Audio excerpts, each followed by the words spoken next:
Hey guys! Welcome to my channel. So ito yung second time ko magta-try na movie review regarding sa Netflix Trigger na series, no? Trigger.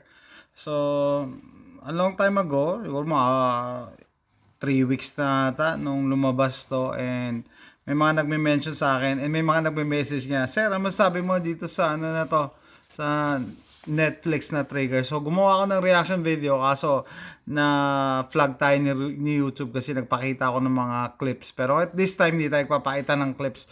Video, syempre, yan, picture siguro naman YouTube, hindi mo ako ipa-flag dito, ha? Hindi mo ako ipa-flag dito. Okay? So, yan siya. Dapat hindi ako magpakita ng specific clips. Okay, siya yung bida.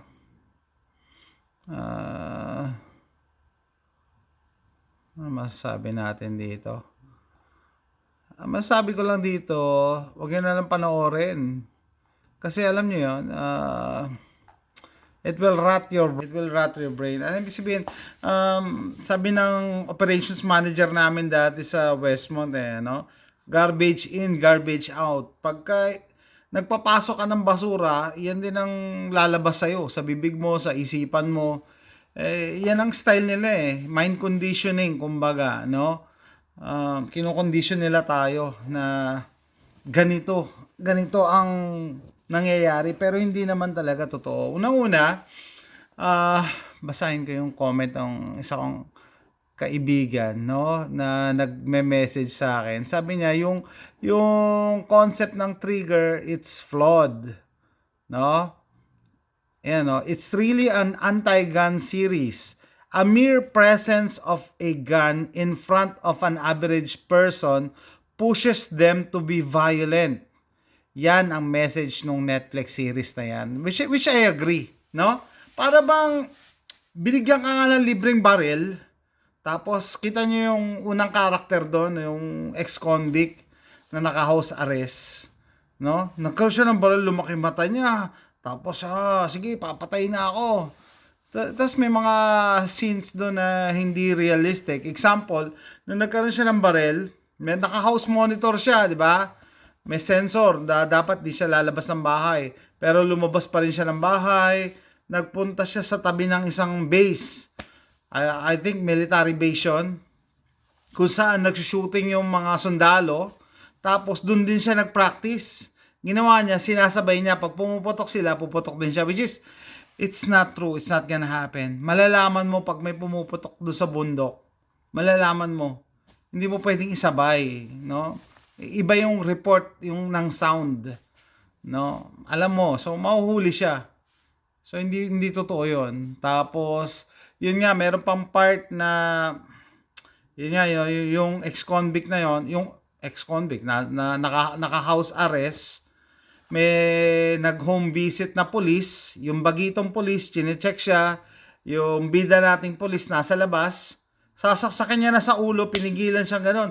Hindi pa ba enough yon para hulihin nyo yan, dalhin nyo sa preso, dalhin nyo sa kulungan?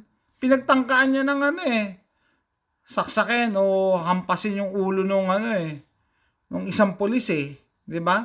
Hindi pa ba sapat 'yon? Pinabayaan niya lang ulit. Tapos may nag-aayos ng water filter niya, babae pa, nag-home service. Tapos pagtatangkaan niya pa, nagawa ng masama. Hindi pa ba sapat 'yon para ikulong? Tapos pinapabayaan nila malaya. Tapos binigyan ng baril. Okay, so 'yon. Ang nangyari diyan, hindi ko na nga tinapos. Hindi ko na tinapos. Bakit pa? 'Di ba? Unang-una nanonood tayo para ma-entertain tayo, para may matutunan tayo. Pero ito, it will rot your brain. Sabi ko, mabobobo ka Kabobohan yung mga ibang pinupush nila na agenda no? So, yun nga, no? Bigla na lang may nagpadala sa kanya ng baril, naka-box, which isa rin sa concept na hindi ko maintindihan, kasi pag may nag-mail sa'yo ng package, may return address yan, matitrace yan. Hindi pwedeng padala unless, personal na dinala. Pero nakabox na yun na may mga markings na shinip eh. Anyway, so pinadala siya, may yun nga, may baril siya. Tapos ang ginawa niya, nag-practice nga siya, yun. Tapos pumunta siya sa presinto mismo, sa precinct. Tapos pinagbabaril niya yung mga pulis doon. Walang nagawa ang mga pulis. Bakit? Ang pulis ng Korea, walang baril. Kung magbabaril man sila, revolver, 5 rounds or 6 rounds. Tapos sa 6 rounds, ini-empty pa nila yung isa chamber. Bakit? Ba't nila ginagawa yon? No? Kasi, alam nyo ba, gawain lang yon nung unang panahon ng mga sinaunang revolver na mga single action design. Kasi 6 ang chamber, imagine niyo na lang, hindi tayo pwedeng humawak ng baril. 6 ang chamber. So, yung hammer nun, nakapatong sa bala. So, ang ginagawa ng mga tao nung unang panahon, hindi sila nag-chamber ng isa. So, sa bakante siya nakapatong. Pero ngayon, mga modern firearms ngayon, meron na tinatawag na firing pin block. Hindi magta-touch yun kahit puno, kahit fully loaded yan. Okay? Meron pa mga revolver na may safety na eh. Trigger bar safety, may mga ganun eh. So, there's no need na bawasan mo ng capacity ang konti na nga ng capacity ng revolver mo, babawasan mo pa. Tapos, ilan lang ang may barrel sa kanila. Ilan lang ang nagbabaril. Tapos, kaya para silang sitting ducks. Nung pinasok yung presinto, pinagbabaril sila, wala sila nagawa. Tago. Tapos, yung chief of police na may baril, may isa pang scene doon. Nakatalikod na yung kalaban. Hindi niya pa binaril. Ang ginawa niya, tumakbo siya. Binaril siya. Hindi ko maintindihan. Ba't di niya binaril eh? So, para talagang, may pinupush na agenda talaga tong Netflix. Anyway, dati pa naman na-expose na tong Netflix. Itong Netflix, may connection to sa mga Obama eh. Alam niyo yung mga Obama, mga woke, liberal, left, anti-gun. They are the same people. Diba? Usually, ang mga anti-gun, yung mga Democrats dito sa US, yan. Mga liberals, yan. Mga woke. Kasama yan. Ano nila yan, may connection na sila sa Netflix. And etong series na ginawa ng Netflix, yan, very anti-gun. So, parang anong nangyari kasi nga talaga dito, technically, kung hindi pa napapanood, binigyan ng baril, tapos sasapian ka ng baril, para bang may espiritu yung baril na sasapian ka, tapos mamamaril ka na, magmamass shooting ka na. And yun ang gusto nilang ibigay na explanation, no, bakit nagkakaroon ng mass shooting, kasi may access sa baril daw, no. Parang yan ang palaging kino-comment sa Amerika.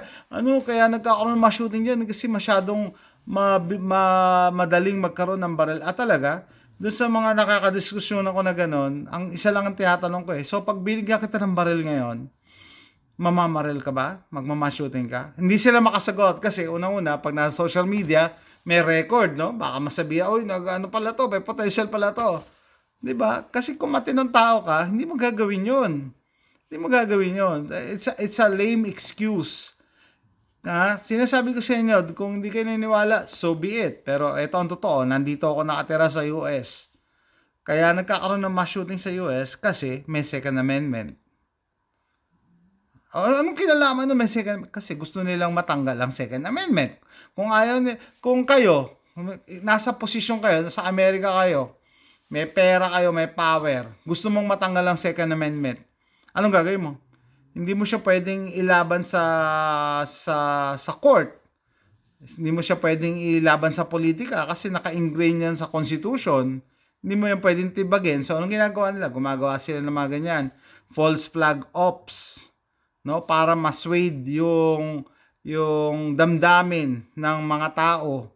Para yung mga tao, lalo yung mga taga-California, remove guns. Na hindi na nag-iisip, no? Guns kill people, blah blah blah. No, parang ganun. Yun na, bini-brainwash, mind conditioning, sample na tong Netflix na trigger na to. It's a form of mind conditioning para ipaliwanag kung bakit nagkakaroon ng mass shooting. Tapos meron pa isa, binubuli yung isang lalaki, no? Tapos pinadalan din siya ng baril. Ginawa niya ng baril siya sa school, no? Tapos ano nangyari? Yung mga estudyante, hindi makalabas. Naghintay din sila ng taong may baril. Yung pulis na may baril. So, paano mo ma-stop yung mass shooter na may barel, kailangan mo rin ng barel. Hindi ka pwede mag-hand-to-hand combat, sa pelikula lang yon. Hindi ka sa pelikula, sa totoo, kailangan mo ng equal or more firepower sa kalaban. Isang example diyan yung yung mass shooter dito sa Memphis, no? Parang Keltec Sub 2000 pa, PCC ang dala eh. Tapos yung mga operator, yung mga police, no? Pinasok, nag-clear sila ng room, naka 556 nila. 556. Yeah, I think one round lang, tumba na yan eh. 'Di ba? So kailangan mas mataas ang firepower mo, no? So ayan, sabi pa nitong kaibigan ko, no, na yung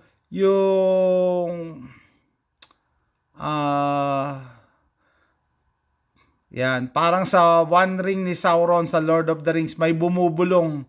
Parang gano'n, no? Sinasapian, may bumubulong. Pag nabinigyan ka pala ng libreng baril, may bubulong sa'yo na, uy, mamaril ka. Talaga? No? Nagkaroon lang ng baril sa Trigger Universe, bigla kagad nagkaroon ng mass shooting sa school. South Korea is a collectivist society.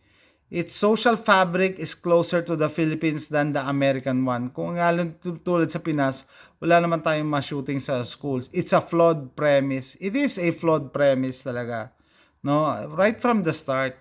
Una-una, pag alam nyo yung totoo, hindi ka nila mabibrainwash or makokondisyon, no?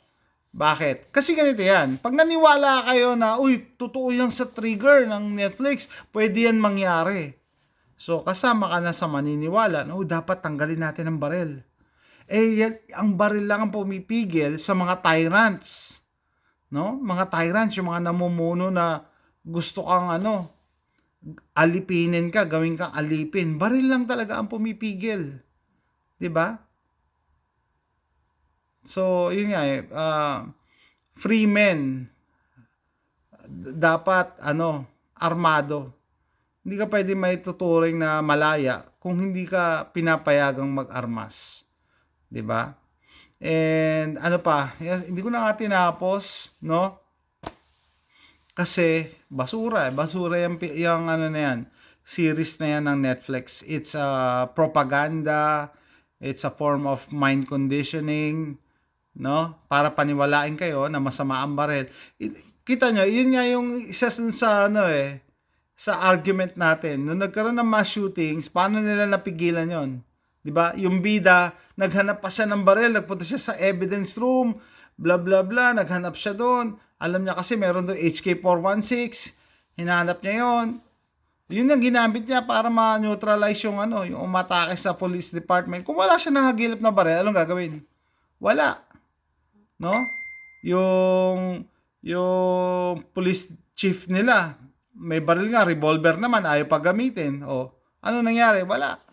So, kailangan niya na mas mataas na firepower, which is a, HK416 yata na may happy switch. Yun ang pinantapat niya. 'Di ba? So, pag naniwala nga kayo, isa rin kayo sa maniniwala na dapat tanggalin ang baril sa society. Well, the moment na gawin nyo yun at naniwala kayo at bumoto kayo sa mga ganong